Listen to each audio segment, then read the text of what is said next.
Hari ini kita kedatangan motor dengan keluhan suaranya berdecit guys. Coba dengarkan baik-baik.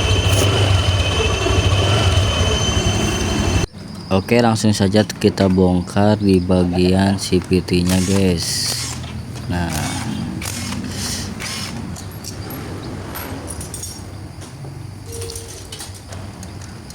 setelah tutupnya dibongkar, kemudian kita buka di bagian puli depan. Kita membuka pakai kunci 22, yang belakang pakai kunci 19 sok.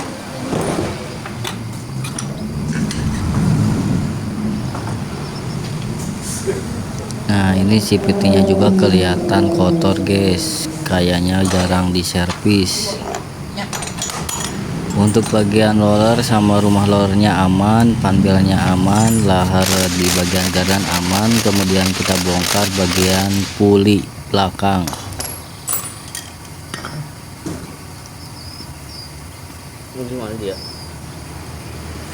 Nah, ini dia guys penyebabnya, stempetnya tidak ada atau kering yang menyebabkan suara berdecit.